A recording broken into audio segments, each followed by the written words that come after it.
welcome to Brown Bag Lunch. It's good to see everybody here, everybody well and here. We have a special birthday today. It is Ann Knight's, it's Ann Knight's birthday on Sunday, right? Ah. She doesn't hear me, so tell her. It's Ann Knight's birthday on Sunday. Yeah. Okay, Yeah. so Monday. Monday. Okay, so Alice is going to play for us because you have played for so many birthdays. So this time it's your turn. Happy birthday to you. Happy birthday to you. Happy birthday, dear Ann. Happy birthday to you. Thank you. Thank you. So happy birthday, Ann Knight. Right. I just want to thank everybody who came to our program on Sunday about the Seaburger Cave. It was, for those of you who weren't there, it was a wonderful program. We had a lot of people there. It was really nice. The state archaeologist was there and talked about this great cave excavation that happened in 99 years ago. He was awesome. And if you missed that, watch for our, it'll eventually make it to our YouTube channel, I think. And so anyway, be sure and check that out if you missed that. Also want to remind everybody that this was supposed to be the program for our Heritage Dinner. Didn't work out that way calendar-wise, so that was last Sunday. So our Heritage Dinner program, and you know we always do our Hall of Fame. Heritage Dinner is this Sunday, and it's going to be a wonderful dinner. Geronimo's is going all out for us. There's going to be your choice of beef or ham or chicken. Never before have we been able to have 3 meats, and all the wonderful things that go with it, and they're being very good to us. So I hope that everybody can come and bring your friends. Tickets are available for $15 now. Tickets at the door will be $17, but where can you get such a wonderful meal? There'll be carry-out, so do both. That'll be good. So anyway, we need your support for this dinner because that's what helps us pay the bills and get us through the winter. And we all can see that winter is coming. The program that's going to go along with the Heritage Dinner is going to be given by the Manns, by Dennis and Alex. They're going to be talking about Dr. and Mrs. Luce. And then the Luces will then be inducted into our Hall of Fame. So hope to see you there 3:30 at the main museum on the fairgrounds, 3:30 for the Hall of Fame program and then the induction, and then from 4 to 6:30 across the hall in Jensen Hall will be the dinner. So hope everybody can make it.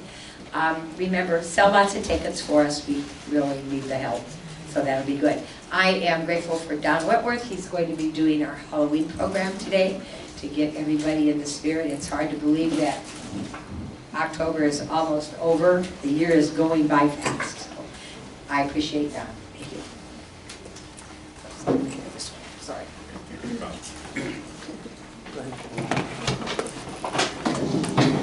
Okay, to start out the Halloween part, I'm going to quote a very fitting quote from a very famous movie. I'm back. No, it's been a while since I've done one of these, so bear with me. I do disagree with Bonnie. Winter is not coming; it is here, with highs in the 40s next week. I'm looking forward to that. So I was requested to do a Halloween program by someone who was always in costume, and so I said I would. So this is an encore presentation of Halloween, its origins and customs. And we're going to start out with the origins.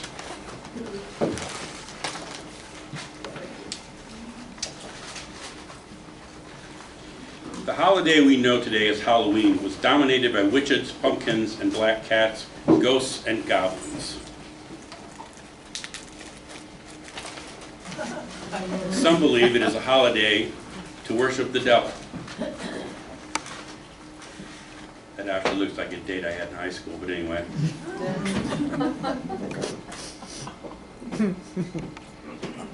But how did it all start? Let us gaze through the mists of time and see how it all began. So this is Celtic Ireland, is what this map shows. Halloween got its start nearly 2,000 years ago in what was then known as Ireland. At that time, the Celts celebrated the beginning of the new year on November 1st. The reason they chose November 1st as the start of the new year was simple. It marked the end of summer and the beginning of winter. November 1st was also the Day of the Dead, a day where the Celts believed anyone who had died the previous year would come back to Earth. It is not clear what those spirits did nor what they wanted. Depending on whom you believe, they came back either to move into the land of the dead or to inhabit the bodies of living people or animals. On the eve of the new year, the Celts celebrated the festival of Samhain. And that is the god Samhain, Celtic god of the dead.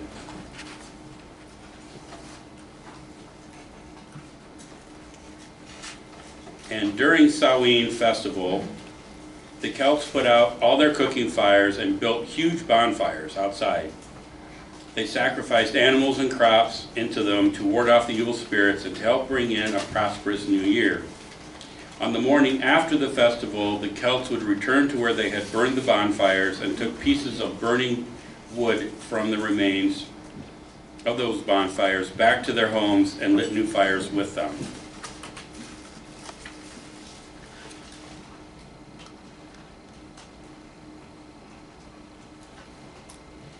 It is believed that the new fires would bring them good luck. About 800 AD, the Roman Catholic Church decreed November 1st to be a holy day. The official reason was in honor of all the saints who did not have their own day. The main reason, of course, most people believed, was to replace a pagan holiday with that of a Christian holiday, which is kind of the same thing they did with Christmas. The new holiday was called All Saints' Day, and it was called All Hallows' Eve, which translates into All Saints' Day. Thus, October 31st was called All Hallows' Eve, and essentially Halloween. The word Halloween is of fairly recent vintage, first being used in the mid-1700s. The holiday might have become known as something entirely different, if not for the work of the Scottish poet Robert Burns, who also wrote Auld Lang Syne, for those of you that are interested. But he also wrote a Halloween poem.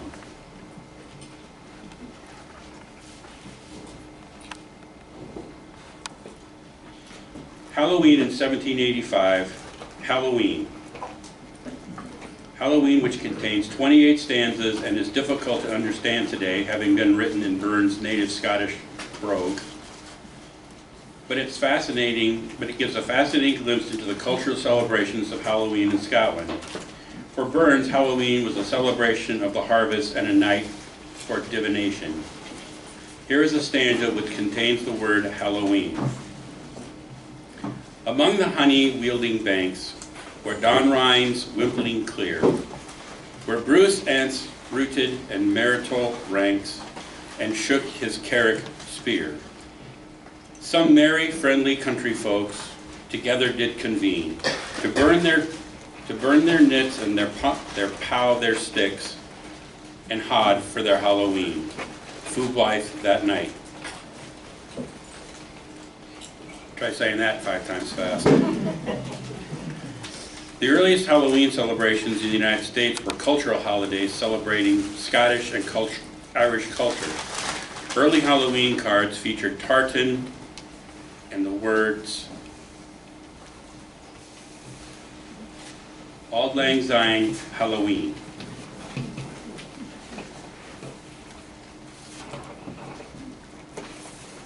And that's a card that would have been typical of the time. Auld Lang Syne is yet another example of how holiday traditions mixed and took a while to settle into their now comfortable spaces. Now we continue with the symbols of Halloween. And what's the vegetable, fruit, I guess, that's most associated with Halloween? Anybody know?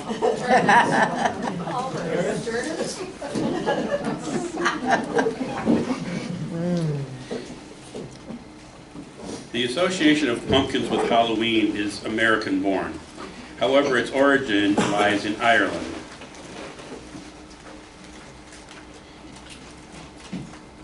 Fire has symbolized the warmth and protection as well as death and destruction to cultures around the world. During Samhain, the Druids used it for the protection against bad spirits and for their ritual sacrifices, both animal and human, to their gods. The Magic Gathering card states, "Conjured from the bowels of hell, the fiery wall forms an impassable barrier, searing the soul of any creature attempting to pass." Not a very nice thought. And the next symbol, I know a lot of these, unfortunately.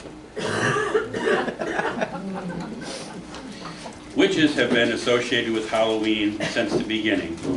There are all types of witches. We have a witch in a cave, which were thought to be seers, or psychics, if you will.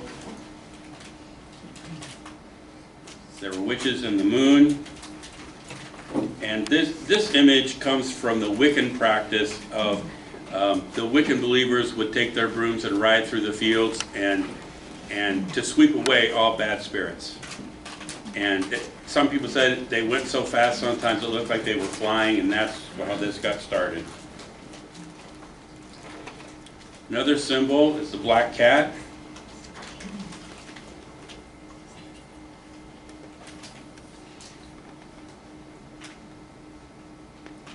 And this is a Druid gathering. Black cat's inclusion in the Halloween lore came through the Druids. They thought that the black cats were either reincarnated humans who could tell the future or humans who were transformed as punishment. Don't giggle, it could happen to you.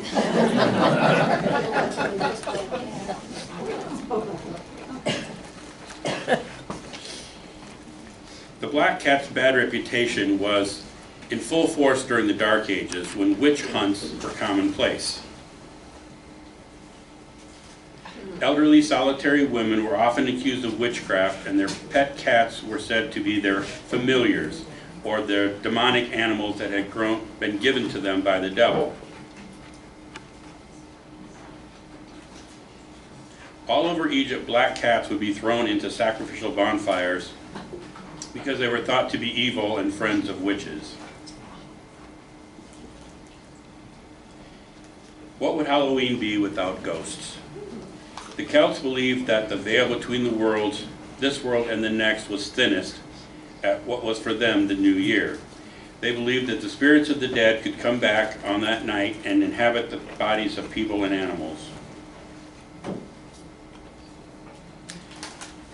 And I don't know if you can see this or not. That is the ghost of the Brown Lady of Raham Hall, which was photographed by Captain Hubert C. Provoland, and it was first published in 1936. In traditional belief and fiction, a ghost is the soul or spirit of a deceased person or animal that can appear in invisible form or in other manifestations to the living. Descriptions of the apparition of ghosts widely vary from the invisible presence to translucent or barely visible wispy shapes to realistic lifelike visions. To deliberate attempt to contact the spirit of the deceased, a person is known as a necromancer, or in spiritualism, as a seance. The belief in manifestations of spirits of the dead is widespread, dating back to animism or ancestor worship in pre-literate cultures. Certain religious practices, such as funeral rites, and this is this picture. The next picture are of the Pankow funeral in Spragueville, 1932, July 4th. There were 2,000 people in Spragueville on that day. And this is another one. You can see the cars parked up and down the hill. Another one is exorcism, and some other practices such as that of the dream catcher,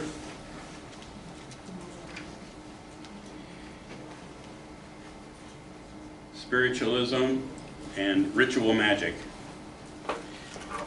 are specifically designed to appease the spirits of the dead. Ghosts are generally described as solitary essences that haunt particular locations, objects, or people that they were associated with in life. Through stories of phantom armies, ghost trains, phantom ships, and even ghost animals have also been recounted. The next symbol are skeletons. The association of skeletons is just an extension of the ghosts. It was believed that on Halloween night, skeletons would rise from the grave and would dance around bonfires. Skeletons are also used to symbolize danger and death.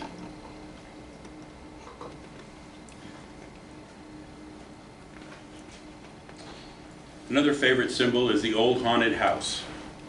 And I've been in many of these old houses. Whether they were haunted or not is up for debate. Some of them were, some of them I can't really prove, but the old haunted mansion in the woods is a classic symbol of Halloween. It's been popularized by the media, but its origins go back much farther. Anywhere that people do not inhabit or go regularly seems to acquire a reputation for being haunted. Old houses with their creaks and groans seem to encourage this notion. In the end, it is the unknown that scares us. Sometimes a tragic event in a house will trigger rumors of it being haunted, such as the case of the original most haunted house in America, the Coglier Mansion, which is at 1129 Ridge Avenue in Pittsburgh, Pennsylvania. It was the home of a carpetbagger named Charles Wright Coglier and his Mexican wife, Lydia, and a young servant girl named Essie. The story of its life as a haunted house begins in the winter of 1871 with Lydia's discovery of Charles having an affair with the maid. Lydia was so enraged that she fatally stabbed Charles and did away with Essie. For the next 20 years, the house remained vacant. It was remodeled to accommodate railroad workers in 1892, but they soon moved out, claiming to hear the sobbing and screaming of a woman. The house again once again stood vacant. Around 1900, Dr. Adolph C. Burricher bought the house. Keeping to himself, the doctor was rarely seen by his neighbors, and then on August 21st, 1901, the family next door heard a terrifying scream from the Burricher mansion. When they ran outside to investigate, the neighbors saw a red explosion like flash shoot through the house. The earth under them trembled and the sidewalks cracked. Every window in the doctor's home was shattered. When officials entered the house to investigate, they found a dead young woman upstairs and 5 young women in the basement graves. Dr. Burricher had been experimenting with the dead, so you can imagine why it has the reputation that it has for being haunted.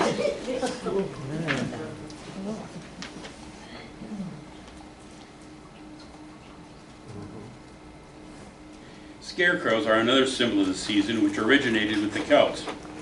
Effigies or scarecrows were burned in the fires during Samhain to replace actual humans in the sacrifices. That was called progress.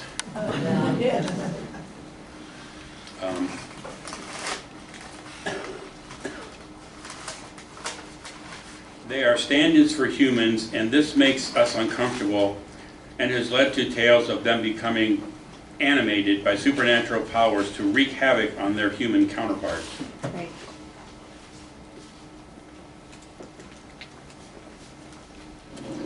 This is a burning witch effigy. Effigies were also made to symbolize the burning of witches. And here's an extension of the pumpkins, jack-o'-lanterns. Jack-o'-lanterns are another classic symbol of Halloween that originated in Ireland. And originally, they were made from turnips. And the custom switched to pumpkins in America because there were far more pumpkins than turnips in the United States. Excuse me.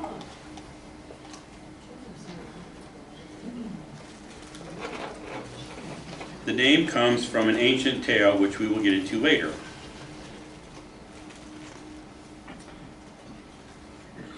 There's a wall of jack-o'-lanterns, a couple walls. Perhaps a future fundraiser for the museum. Could be. Another classic symbol of Halloween are bats.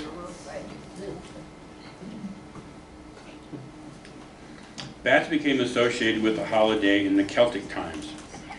Large bonfires they built for Samhain attracted a great many mosquitoes and other bugs. These bugs attracted the bats. Their nature as creatures of the night has also added to their mystique. Also, in an 1897 Gothic horror novel, added another dimension. The novel was written by, anybody? Bram Stoker. Oh, yeah.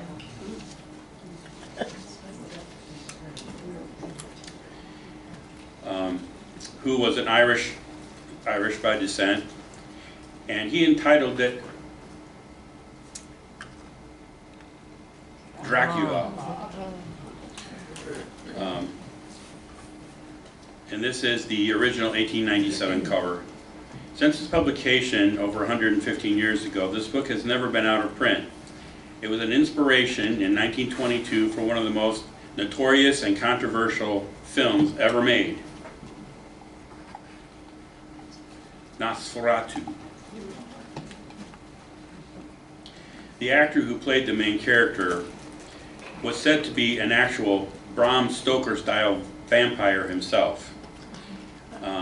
The actor was German and was named Friedrich Gustav Maximilian Schreck. He is best remembered today for his lead role in the film Nosferatu. And that's also where the character Shrek came from in the cartoon. Okay, another favorite symbol are broomsticks. Broomsticks are often associated with Halloween through witches, but they also have their own meaning. Many of the pagan festivals of the season took place during what was their rainy time.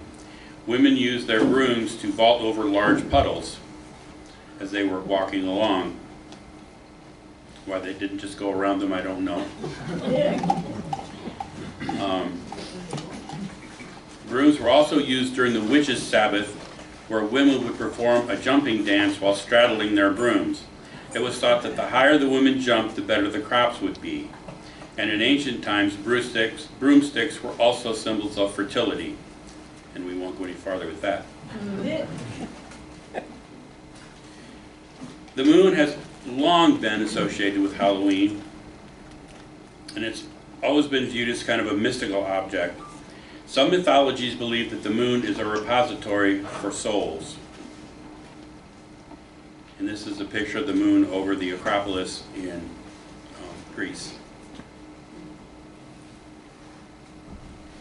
It was a belief by the ancient Greeks that the moon was also a midway point for souls making the transition between this world and the next. And I know there's a couple people in this room that just love these. The bigger the better, right? Spiders are associated with Halloween mainly due to their creepy reputation and their presence in abandoned houses. Their webs are believed to catch souls. And we'll move on to customs. Some of the customs associated with Halloween are the jack-o'-lantern. The custom of carving jack-o'-lanterns came from Ireland. And there are several different versions of this story. Here is one. A long time ago there was a man named Jack, and Jack was not a nice man. He did not work regularly, and what money he did earn or steal, he spent at the tavern. He abused his wife and children all the time and was mean to everyone else. He was well known for playing mean-spirited practical jokes. One day, on his way home, Jack met Satan, the devil. The devil said that he had come to take Jack to hell, and Jack, being quick-witted, agreed to go with the devil if the devil could climb a nearby apple tree and get him an apple. The devil agreed to climb the tree.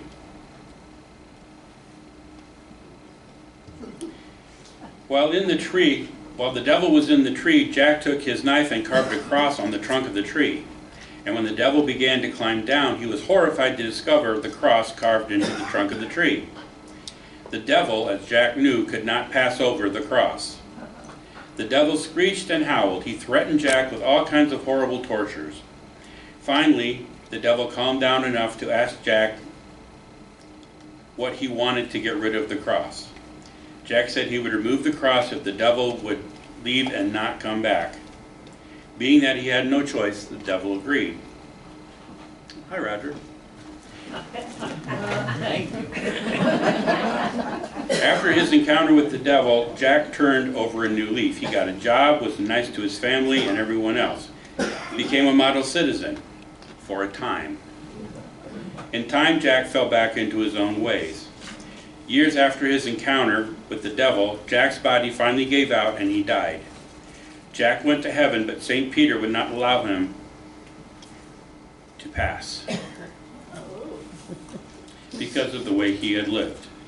He sent Jack to hell, and the devil met Jack at the gates of hell,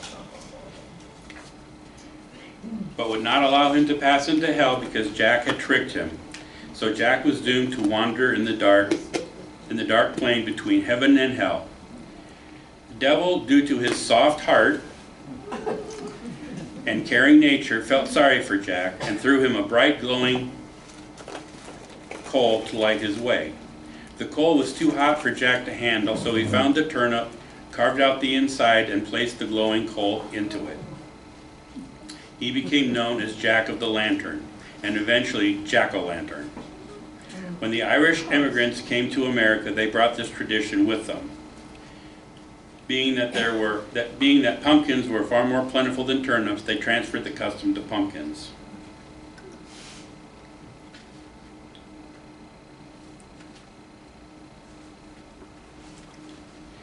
This is the goddess Pomona. Apples came into association with the holiday through the goddess Pomona. Pomona was the goddess of fruit trees and orchard,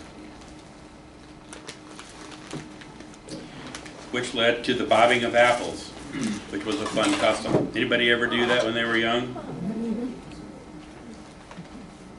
Somebody's nodding, but they're not admitting to it. And this is a Halloween card depicting, let me see, bobbing for apples.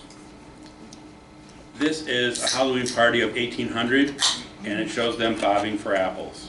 Wow. The Halloween party is another throwback to the beginning.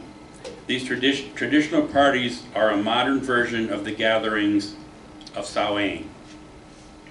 And this is a modern Halloween party circa 1932.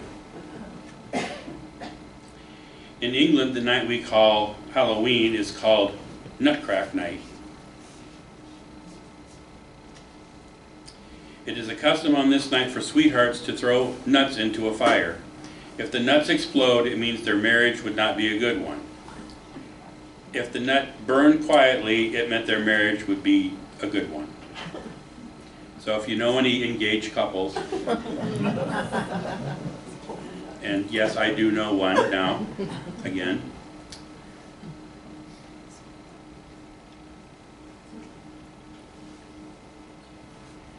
Another custom tells us that if you hold up a mirror and look behind you on Halloween, the person you see in the mirror you will marry.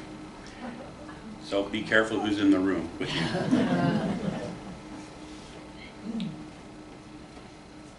This is called begging for soul cakes, or trick-or-treat.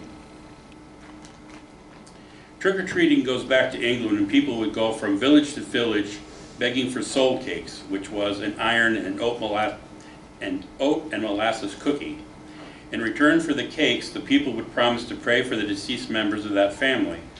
One story tells us that trick-or-treating began when some youths dressed up in fantasy costumes and went to an elderly woman's house. The woman, thinking they were evil spirits, gave them money and food to go away and leave her alone. The youths were surprised by what the old woman had done, so they went to the next house and tried it again, and the same thing happened. So that's supposedly how the tradition was born. However,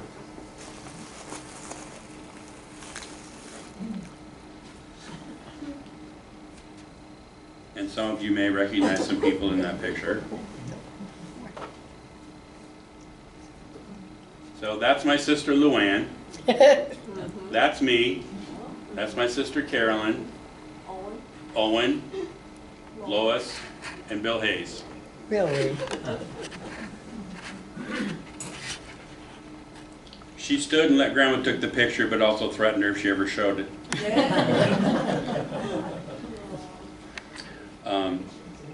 Today, trick-or-treating is much different. Not much different. We dress up in costumes and go from door to door and ask for candy.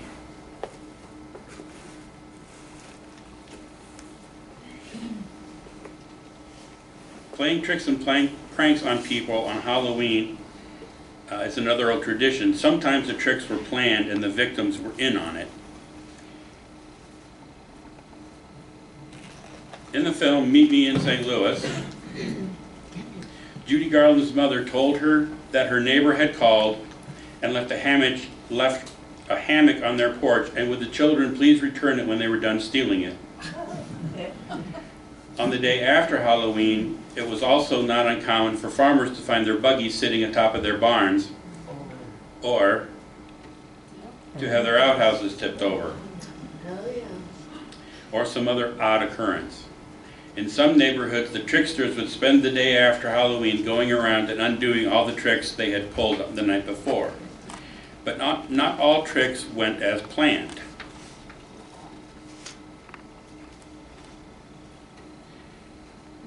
My Grandpa Blair told of one time when he was Halloweening, as they used to call it, and he and his friends were out and about late on Halloween night and decided to tip over the outhouse of a neighbor who they thought was mean.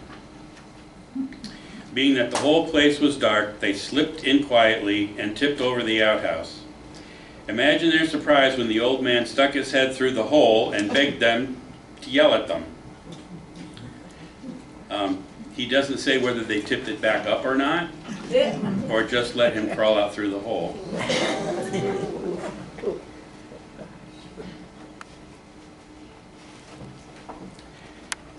Here are some Jackson County ghost stories.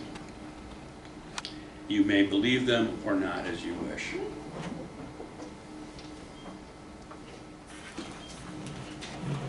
First one is, this is Old St. Nicholas Church at Spruce Creek. There's a local legend that says that the desolate old church is haunted by the spirit of a long-dead organist. And in those days, the priest was also the organist.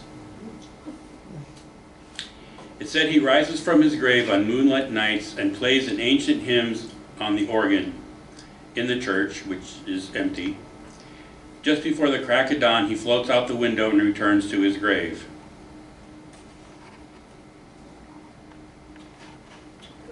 And this is the same church, a little different story.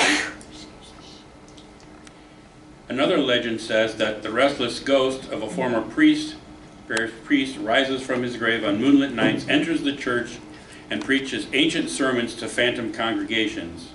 Just before dawn, he touches the treetops and floats out the window just before dawn, touches the treetops. He floats out of the window and returns to his grave. One former resident relates that his grandmother purchased the organ of Spruce Creek and the rectory and lived in it. He remembered visiting there as a child and seeing 3 ghost children playing in and around the house and yard. And that would be that house. That's the original rectory.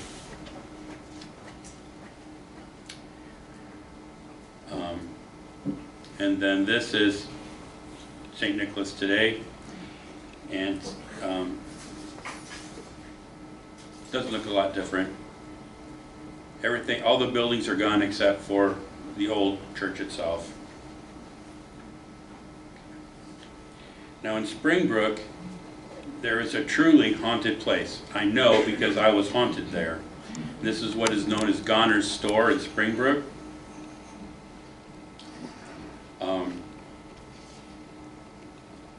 Things that happened there.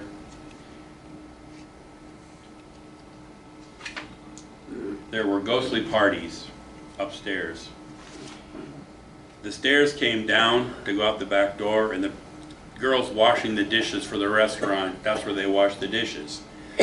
And I would have to take dishes back there, and we could hear music like dance music. Waltzes, things like that. We could hear them coming down from upstairs even though there was no one or nothing upstairs. We could hear people walking around up there. We could hear people talking up there. And sometimes I would have to go up there to get something, and I could actually hear footsteps behind me on the floor.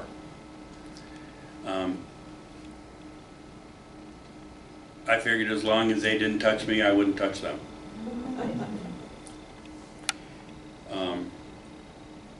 Another thing that happened was the lady that owned the restaurant and the building, she thought everybody wanted to buy the plates that they ate off at the restaurant.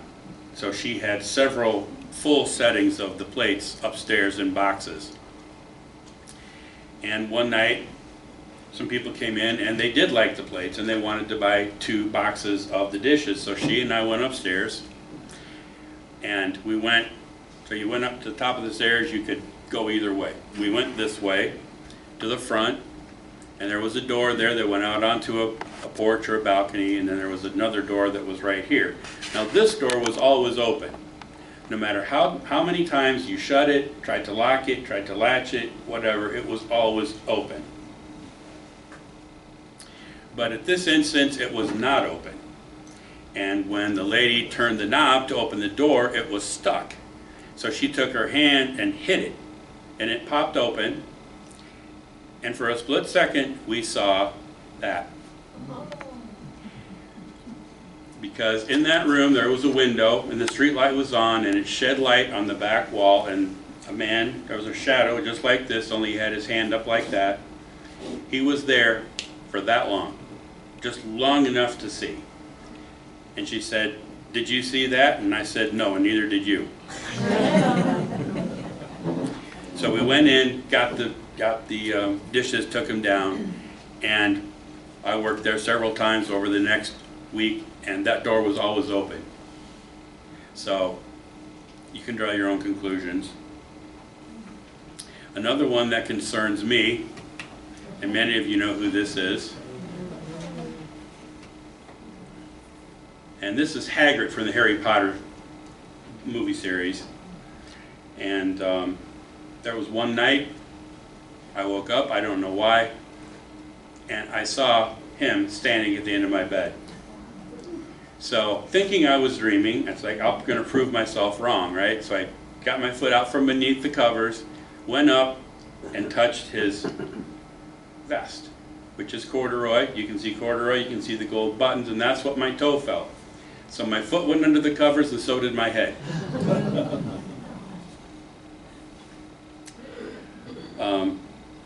Another thing that someone has experience that they informed me about was they were driving along road at night. It was dark, it was kind of stormy, and they saw along a wood fence, a rail fence, a ball of light bouncing along the top of the rail and leaving like a lightning trail behind it, which is a natural phenomenon. It's a well-known natural phenomenon, but they took it as somebody, it was an entity of some kind or whatever.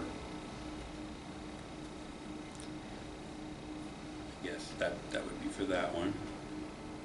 Didn't look exactly like that. It was more round and blue with nothing inside of it, she said. And so many people know this lady, which is my grandmother, Pearl Stahl. And after she passed, it was about a month after she passed, I was laying on my bed. I was half awake, and I saw her. My eyes were closed, but I saw her, and she put her hand on my leg and she pushed down. And what woke me up was I felt the hand on my leg and I felt the push down, and the mattress reacted as well. And I was just laying on my back. So again, you can take from that what you want. You were in trouble again. When am I ever not? Today, Halloween is a big business. This year, Halloween purchases are expected to be up by about 16% from last year to about $10 billion.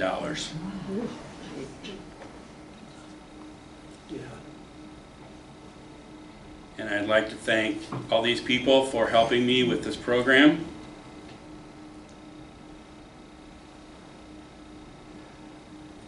Oops, that's the next one. Now I just go. The end. Thank you.